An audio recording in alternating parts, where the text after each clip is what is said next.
Hello everyone, welcome to galaxy classes and defence academy Ringas. कल अपने ecology and environment या पारिस्थितिकी विज्ञान का पहला पार्ट के अंतर्गत अपने टोटल 30 एमसीक्यू या ऑब्जेक्टिव टाइप क्वेश्चंस किए थे। आज उसी की श्रेणी को आगे बढ़ाते हुए अपन और आगे के क्वेश्चन लेने जा रहे हैं। कल वाला जो भी वीडियो था उसमें जो भी मैंने क्वेश्चंस कंटेंट किए थे वो वास्तव में सारे ही आज तक एग्जामिनेशन से संबंधित आए हुए क्वेश्चंस थे, इसलिए उसका अगला पार्ट में उसी इकोलॉजी और एनवायरनमेंट का सेकंड पार्ट मैंने डाला है। फर्स्ट पार्ट अगर आपने नहीं देखा है तो सबसे पहले आप फर्स्ट पार्ट देखो, ठीक है ना। इस वीडियो के डिस्क्रिप्शन में फर्स्ट पार्ट का लिंक है, तो पहले उसको देखो, क्योंकि जब तक फर्स्ट पार्ट आप नहीं देखोगे ना तब तक आपका सेकंड पार्ट समझ में नहीं आएगा। तो शुरू करते हैं अपन पहले क्वेश्चन के साथ। पहला क्वेश्चन ये कह रहा है कि कीवी है, ध्यान दीजिएगा इधर। पहला क्वेश्चन ये कह रहा है कि कीवी है, तो इसमें पहला ऑप्शन है कि एक उड़नहीन पक्षी जो केवल न्यूजीलैंड में पाया जाता है। सर देखो, यही इसका आंसर हो जाएगा। मैं तुम्हें बता देता हूं कि जो टोटल है ना, टोटल लगभग इस पृथ्वी पर टोटल 8 उड़नहीन पक्षी हैं, अर्थात जो उड़ नहीं सकते। उनमें कुछ मैं तुम्हें बता देता हूं, जैसे एक तो है कीवी, दूसरा उड़नहीन पक्षी का नाम है केसोवरी, एक है कीवी, एक है केसोवरी और एक है मोवा।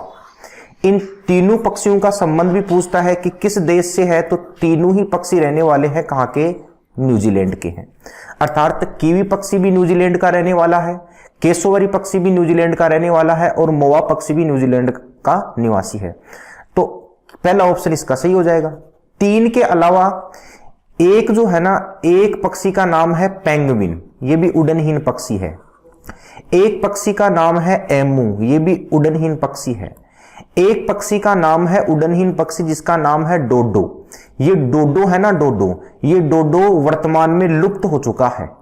तो ये भी क्वेश्चन पूछा गया था कि किस उड़नहीन पक्षी को वर्तमान में रेड डाटा बुक में सम्मिलित किया गया है, तो उसका आंसर क्या हो जाएगा, डोडो। आपको मालूम है कि जो भी प्रजाति नष्ट हो जाती है उसके लिए जो बुक जारी की जाती है ICUN के द्वारा, वो कौन सी बुक जारी की जाती है, रेड डाटा बुक, ठीक है ना। तो 3 और 3 6। इसके अलावा उड़नहीन पक्षी 7वें नंबर पर आता है रिया, और एक उड़नहीन पक्षी और आता है जिसका नाम है शुतुरमुर्ग। ये ध्यान रखना, शुतुरमुर्ग उड़नहीन पक्षी है, लेकिन शुतुरमुर्ग इस संसार का दौड़ने वाला सबसे तेज दौड़ने वाला पक्षी है। कभी कभी एग्जाम में ये भी पूछता है कि सबसे तेज दौड़ने वाला पक्षी कौन सा है। सबसे तेज दौड़ने वाला पक्षी, अपने जानवर तो सुने हैं कि जानवर जैसे चीता सबसे तेज दौड़ने वाला है, लेकिन पक्षी कौन सा है, तो आंसर आ जाएगा शुतुरमुर्ग। और इसकी स्पीड NCERT बता दी है 70 किलोमीटर प्रति आवर, जितने अपन लगभग अपनी मोटरसाइकिल की ड्राइविंग करते हैं। तो उड़नहीन टोटल पक्षी कितने हैं, 8। कीवी, केसोवरी और मोवा, इन तीनों का संबंध कहां से है, न्यूजीलैंड से है। पेंगुइन का संबंध है वास्तव में अंटार्कटिका से। एमू का संबंध है ऑस्ट्रेलिया से।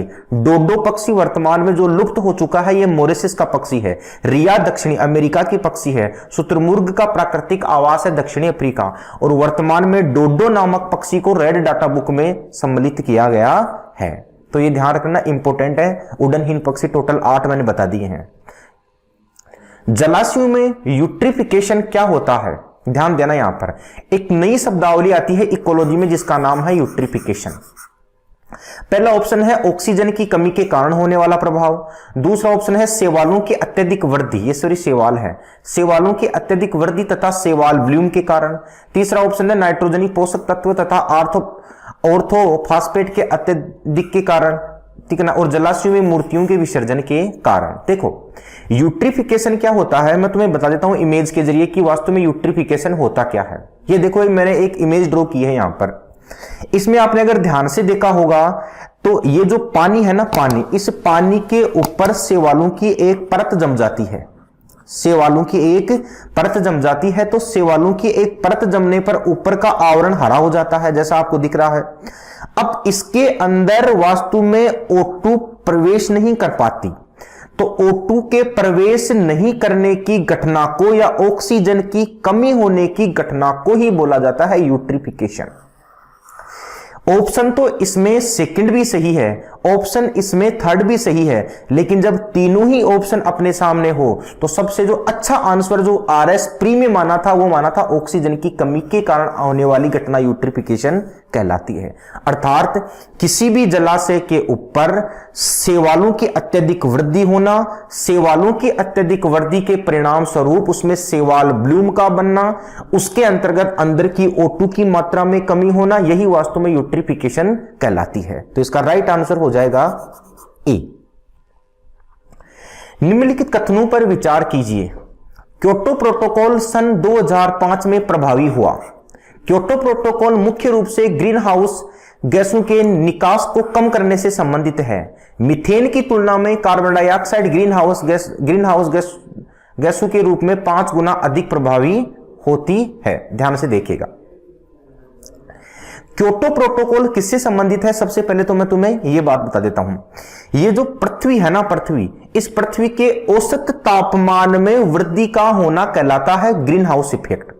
और ग्रीन हाउस इफेक्ट के लिए 4 गैसें जिम्मेदार हैं। एक तो CO2 है, एक मीथेन गैस है, एक CFC है और एक नाइट्रस ऑक्साइड है। इस ग्रीन हाउस प्रभाव में CO2 का योगदान रहता है 60%, इसमें CH4 या मीथेन का योगदान रहता है 20%, इसमें क्लोरोफ्लोरोकार्बन का योगदान रहता है लगभग 14% और इसमें नाइट्रस ऑक्साइड का योगदान रहता है 6%। इस क्वेश्चंस की तुम लोग एक बार शॉर्ट स्क्रीन ले लेना, क्योंकि इसमें जो मैंने डेटा दिया है ना, ये डेटा बिल्कुल ऑथेंटिक है। अब इस ग्रीन हाउस इफेक्ट को कम करने के लिए एक प्रोटोकॉल बनाया गया था और उसी प्रोटोकॉल का नाम था क्योटो प्रोटोकॉल। समझना पूरी कहानी को। आखिर ये क्योटो प्रोटोकॉल है क्या? ये जो क्योटो प्रोटोकॉल है ना, एक तो ये पूछा जाता है कि क्योटो प्रोटोकॉल हुआ कब था, तो ये कहां पर हुआ था? जापान में हुआ था। और ये हुआ कब था? 1997 में। लेकिन क्योटो प्रोटोकॉल को प्रभावी 1997 में नहीं किया गया था, इसको प्रभावी किया गया था 2005 में। तो इसका पहला ऑप्शन तो बिल्कुल सही हो जाएगा कि क्योटो प्रोटोकॉल 2005 में प्रभावी हुआ। दूसरा ऑप्शन क्या है? मुख्य रूप से ग्रीन हाउस गैस के निकास को कम करने से संबंधित है। तो बिल्कुल बात सही है, ये दोनों ही ऑप्शन इसके सही हैं। तीसरी बातचीत करते हैं। तीसरा ऑप्शन ध्यान से देखना, इसमें मीथेन गैस की तुलना में कार्बन डाइऑक्साइड यानी कि CH4, ध्यान देना, CH4 की तुलना में CO2 की मात्रा, मीथेन गैस की तुलना में कार्बन डाइऑक्साइड गैस के रूप में 5 गुना अधिक है। देखो, मीथेन गैस का योगदान कितना है? 20% है। CO2 का योगदान कितना है? 60% है।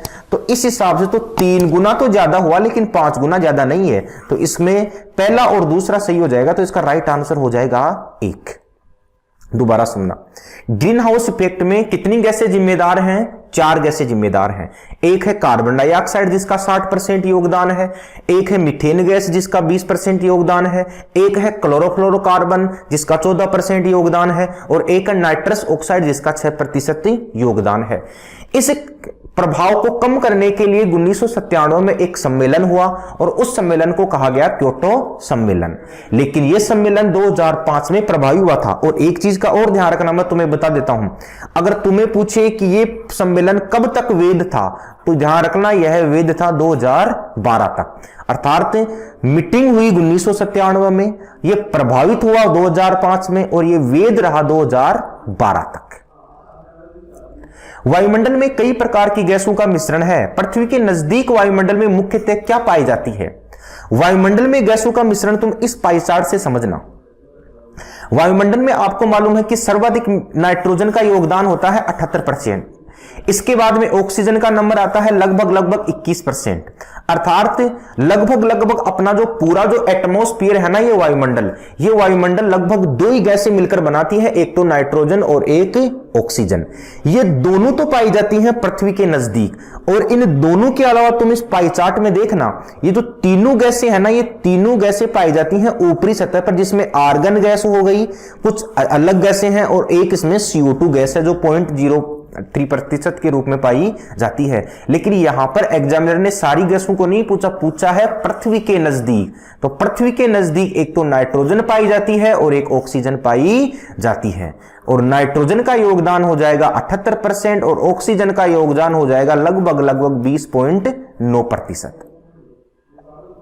मानव द्वारा बनाए गए उपग्रह स्थापित किए जाते हैं मध्य मंडल में, समताप मंडल में, शोभ मंडल है शोभ मंडल में तथा थर्मोस्फीयर या बहिर्मंडल में। देखो कोई भी उपग्रह, जैसे ये अपनी पृथ्वी है, ध्यान देना यहां पर, मैं यहां पर बना देता हूं,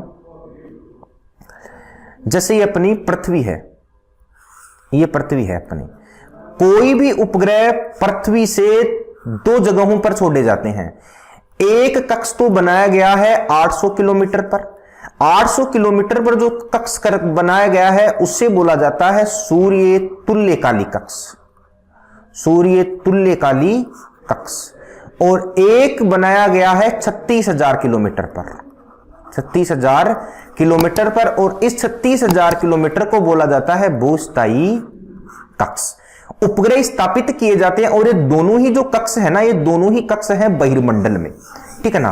कोई मध्य मंडल या समताप मंडल में उपग्रह स्थापित नहीं किए जाते, तो इसका राइट आंसर हो जाएगा थर्मोस्फीयर। ध्यान रखना, कभी कभी क्वेश्चन आते हैं कि उपग्रह पृथ्वी से सामान्यतया पूछे तो कितनी दूरी पर, 36,000 किलोमीटर, क्योंकि ज्यादा उपग्रह 36,000 किलोमीटर पर लगाए जाते हैं। लेकिन ये पूछे कि सूर्य तुल्यकाली कक्ष में तो लगभग 800 किलोमीटर आता है, कई बुकों में 600 किलोमीटर भी है, तो 600 से 800 तक इसकी लगभग दूरी रहती है। हरे पौधों में प्रकाश संश्लेषण की क्रिया में क्या होता है? प्रकाश संश्लेषण की क्रिया मैं तुम्हें बता देता हूं। प्रकाश संश्लेषण की क्रिया मानव के श्वसन के विपरीत क्रिया है, श्वसन के विपरीत क्रिया है, और श्वसन के विपरीत क्रिया को ही प्रकाश संश्लेषण करते हैं।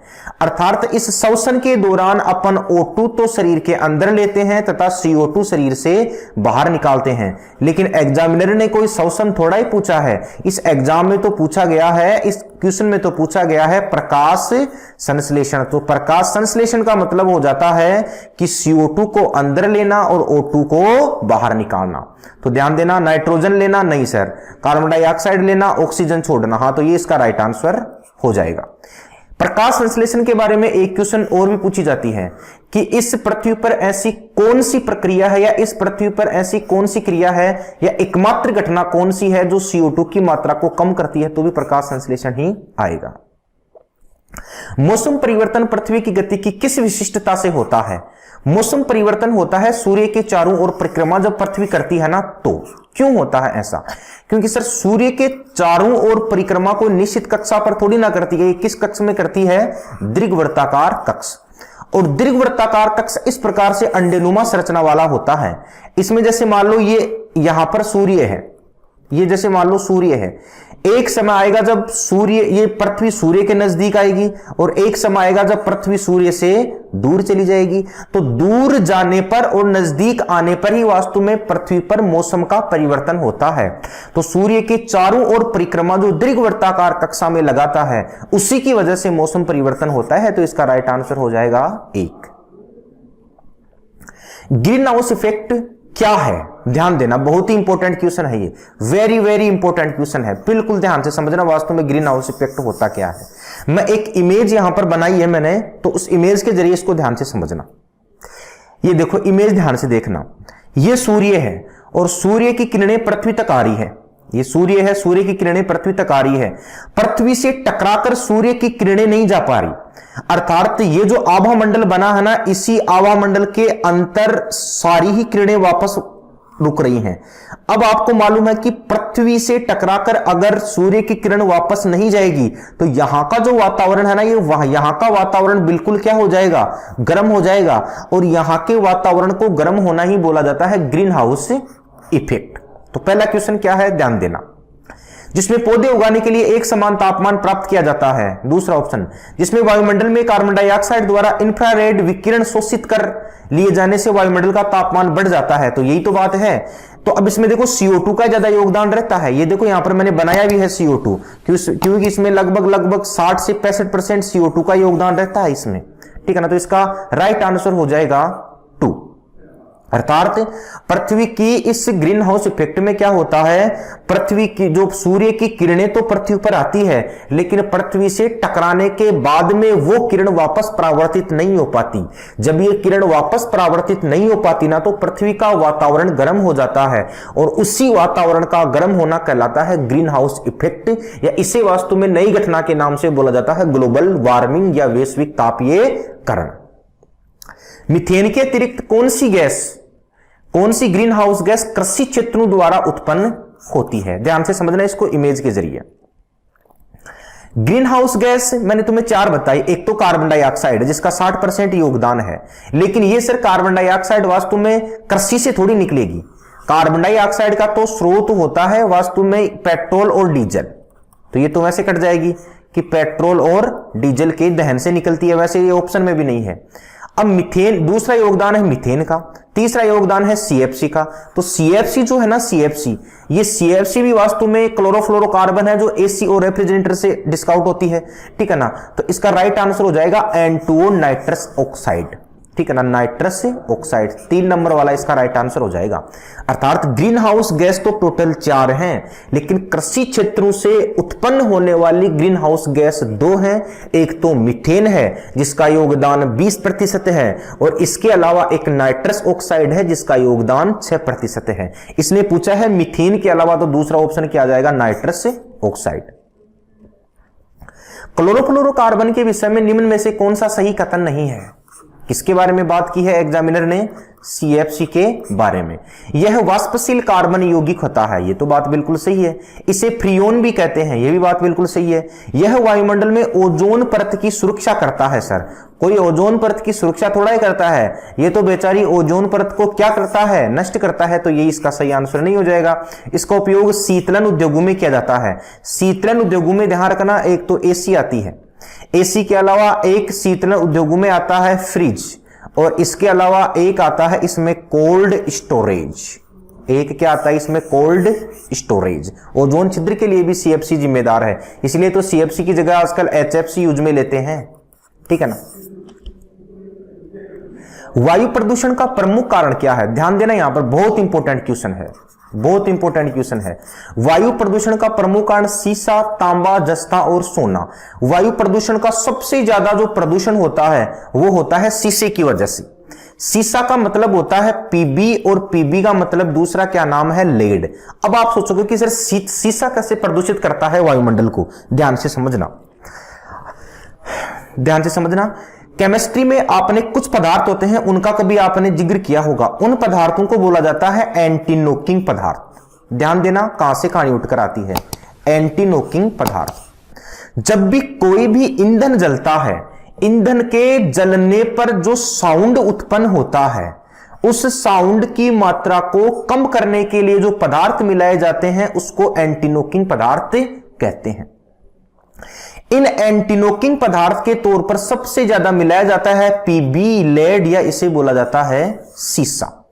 यह सीसा जैसे ही पेट्रोल और डीजल में मिला दिया जाता है, तो पेट्रोल और डीजल में मिलाने के बाद में जैसे ही धुएं के साथ सीसा वायुमंडल में निकलता है, तो सीसा वायुमंडल से निकलकर फेफड़ों में प्रवेश करता है और फेफड़ों में कई प्रकार के इन्फेक्शंस डालता है। इसलिए वर्तमान में सबसे ज्यादा वायु प्रदूषण का प्रमुख कारण होता है सीसा, अर्थात वो सीसा जो एंटीनोकिंग पदार्थ के तौर पर पेट्रोल और डीजल में मिलाया जाता है।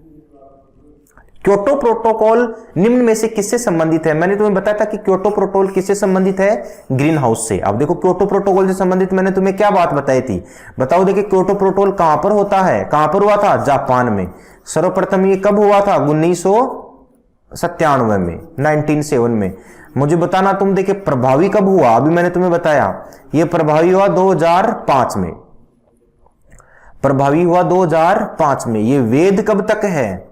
ये वेद है ये 2012 तक। ये 2-4 बातें क्योटो प्रोटोकॉल से संबंधित तुम्हें याद होनी चाहिए। और ये किससे संबंधित हो गया? ग्रीन हाउस से संबंधित। तुम्हें पूछे किस गैस से संबंधित है? CO2, क्योंकि ग्रीन हाउस में 60 से 65% किस गैस का योगदान है? CO2 का। निम्नलिखित में से किस उर्वरक में फसलों के लिए आवश्यक सभी पोषक तत्व प्राप्त करने की जब बात आती है, तो सभी पोषक तत्व प्राप्त कराने वाला है केवल और केवल यूरिया। यूरिया अपना प्रयोगशाला में बनाया गया प्रथम यौगिक है। मैं लिख देता हूं यहां पर, प्रयोगशाला में बनाया गया प्रथम यौगिक है जो एक वैज्ञानिक ने बनाया गया था, और उस वैज्ञानिक का नाम था वोलर। यूरिया का निर्माण किसने किया था? वोलर ने। अब देखो एक बार क्वेश्चन आया था लैब टेक्नीशियन में कि प्रथम खोजा गया तत्व कौन सा था, ठीक है ना। तो प्रथम तत्व अगर तुम्हें पूछे तो प्रथम तत्व तो आ जाएगा प्रथम तत्व, प्रथम को जाएगा तत्व हो जाएगा टेक्नीशियम, टेक्नीशियम। लेकिन अगर टीसी, जिसको टीसी जिसका रिप्रेजेंटेटिव या प्रतीक होता है, लेकिन अगर प्रथम यौगिक पूछे ना तो वोलर। एक बार एग्जाम में पूछा था उसने तत्व और बच्चों ने कर दिया यूरिया, क्योंकि उसमें पहला ऑप्शन यूरिया ही दे रखा था, और ये यूरिया ही है ना अपने किसी भी उर्वरक को वास्तव में फसलों के लिए आवश्यक तत्व प्रदान करता है। एक उत्पादक, एक शाकाहारी और एक मांसाहारी को दर्शाने वाली एक उपयुक्त आहार श्रृंखला निम्नलिखित में से कौन सी है? ध्यान देना, अर्थात इस आहार श्रृंखला में एक तो उत्पादक आना चाहिए, एक शाकाहारी आना चाहिए, एक मांसाहारी आना चाहिए। पहला ऑप्शन देखो, घास, कीट, हाथी। इसमें अगर देखा जाए ना तो कोई भी मांसाहारी नहीं है, तो ये कट जाएगा यहां से। पादप, खरगोश, बाघ, पादप आ गए, खरगोश आ गए, बाघ आ, ये भी ठीक है। मछली, कीट और वेल, मछली, कीट और वेल, ये भी कट जाएगा, ये भी नहीं आ सकता। बाघ, खरगोश और उल्लू, ये भी नहीं आएगा, तो इसका राइट आंसर हो जाएगा 2 वाला। ध्यान देना, पादप, इसमें देखो 3 चीजें हैं, एक तो है पादप, एक है खरगोश, पादप, खरगोश और तीसरा है बाघ। ये एक खाद्य श्रृंखला बना रखी है। अब इसमें मैंने तुम्हें एक चीज बताना चाह रहा हूं तुम्हें, इसमें जो पादप है ना, ये पादप इसमें अपने आप में उत्पादक होते हैं। खरगोश प्राथमिक उपभोक्ता है, तो पूर्णतः इसमें क्या हो जाएगा? शाकाहारी हो जाएगा। और बाघ जो है, ये बाघ इसमें पूर्णतः क्या हो जाएगा? मांसाहारी हो जाएगा। तो आपको मालूम है जब तीनों ही एक साथ आ जाएंगे तो एक उत्पादक, एक शाकाहारी, एक मांसाहारी, तो पादप, खरगोश और बाघ वाला ऑप्शन सही हो जाएगा। ये खाद्य श्रृंखला में एक इमेज के जरिए आपको बताना चाहता हूं, थोड़ा सा ध्यान से समझना वो इमेज कहना क्या चाहती है। बिल्कुल ध्यान से देखना इमेज को, एक बार रुकना। तो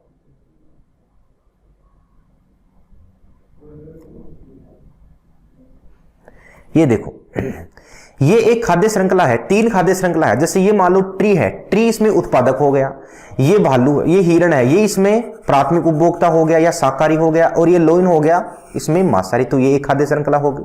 ऐसे जैसे फ्लावर्स है, इस पे आई मधुमक्खी, तो मधुमक्खी प्राथमिक उपभोक्ता है, ये उत्पादक है। ये फ्रॉग आ गया, मेंढक, ये द्वितीयक उपभोक्ता, ये तृतीयक उपभोक्ता, ये शीर्ष उपभोक्ता। इस प्रकार से जैसे ये खाद्य श्रृंखला है, फ्लावर्स है, इसको छोटी मछली खाती है, बड़ी मछली खाती है, और फिर इसको कोई ना कोई बर्ड्स खा जाता है। तो इस प्रकार ये खाद्य श्रृंखला तुम्हारे एग्जाम में पूछता रहता है। खाद्य श्रृंखलाओं में 3 ही चीजें होती हैं, एक उत्पादक होता है, एक उपभोक्ता होता है, एक वास्तव में अपघटनकर्ता होता है। अब ये शाकाहारी, मांसाहारी वास्तव में उपभोक्ता की श्रेणी में ही आते हैं। निम्नलिखित में से कौन सा सांकेतिक संबंध लाइकेन से है? देखो, लाइकेन 2 चीजों का समूह होता है, एक तो होता है कवक का और एक होता है शैवाल। इन दोनों का सहजीवी संबंध कहलाता है लाइकेन। अब देखो, इसमें कवक को बोला जाता है वास्तव में फंगस, और शैवालों को इसमें बोला जाता है एल्गी। तो एल्गी और कवक, इन दोनों का जो फंगस और दोनों का जो सहजीवी संबंध है ना, ये लाइकेन कहलाता है।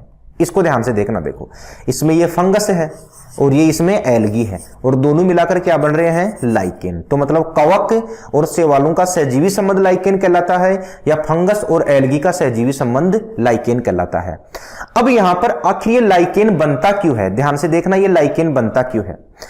कवक और शैवालों के आपस में सहजीवी होने की आवश्यकता पड़ी क्यों है? कवक शैवाल को ये कहता है कि देख, मैं क्या ग्रहण नहीं कर सकता, क्या ग्रहण कर सकता हूं, क्या ग्रहण नहीं कर सकता? भोजन, लेकिन मैं क्या ग्रहण कर सकता हूं? पानी। तो कहने का मतलब कवक शैवालों को पानी देता है, और शैवाल कवक से यह कहता है कि मैं पानी ग्रहण नहीं कर सकता, लेकिन मैं क्या ग्रहण कर सकता हूं? भोजन।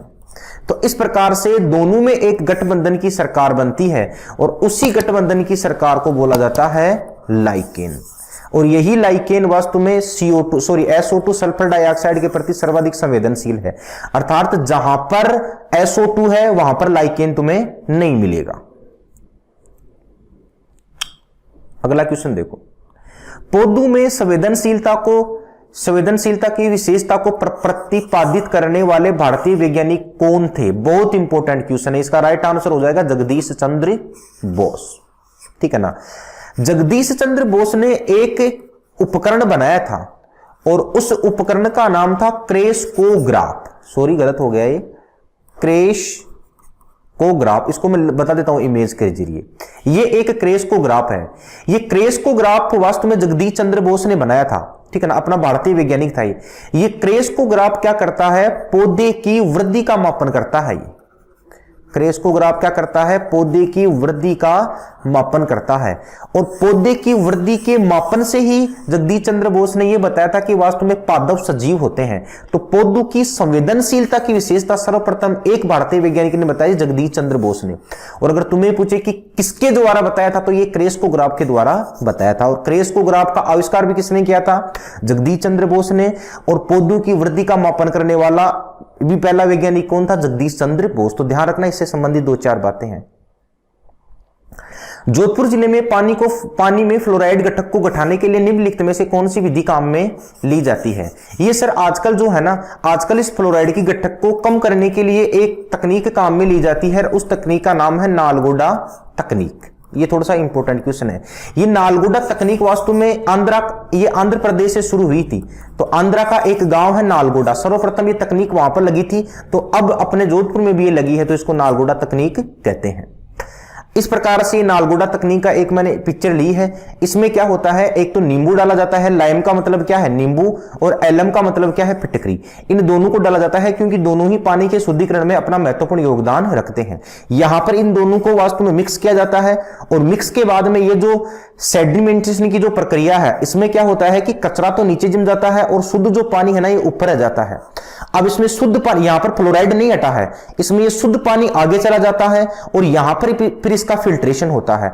और फिल्ट्रेशन के बाद में कंप्लीट फिल्ट्रेशन की ये मतलब पहला फेज बोला जाता है कि पहली प्रक्रिया फिल्ट्रेशन की ये है, फिर दूसरी प्रक्रिया फिल्ट्रेशन की ये होती है। तो ये जो है ना सेडिमेंटेशन, इसके अंतर्गत तो कचरा नीचे आता है और शुद्ध पानी ऊपर रह जाता है, लेकिन यहां पर फ्लोराइड कम नहीं होता। फ्लोराइड तो फिल्ट्रेशन की दोनों प्रक्रियाओं में ये फ्लोराइड कम होता है। ये फेज फर्स्ट, ये फेज सेकंड, और यहां पर फिर से यहां से क्लीन वाटर प्राप्त कर लिया जाता है। तो इस तकनीक को बोला जाता है नालगोंडा तकनीक। ध्यान रखना, अपने जोधपुर में स्थापित की गई है फ्लोराइड की मात्रा को कम करने के लिए। निम्नलिखित में से किस बीमारी के लिए, बहुत इंपॉर्टेंट क्वेश्चन है, इंपॉर्टेंट लगा दो इसको, वेरी वेरी इंपॉर्टेंट। निम्नलिखित में से किस बीमारी के लिए ट्राईवेलेंट के स्थान पर बाईवेलेंट ORV नहीं है, ये OPV है। ये OPV देने का निर्णय भारत सरकार ने किया है। देखो OPV का मतलब होता है, ये जो बीमारी है ना, ये क्वेश्चन वास्तव में एक बीमारी से संबंधित है और उस बीमारी का नाम है पोलियो। पोलियो क्या होता है, पोलियो एक वायरस जनित बीमारी है और इस पोलियो में प्रमुखतः 3 वायरस काम आते हैं। ये वायरस पहला, ये वायरस दूसरा और ये वायरस तीसरा। ये तीनों ही वास्तव में पोलियो के वायरस खतरनाक माने जाते हैं।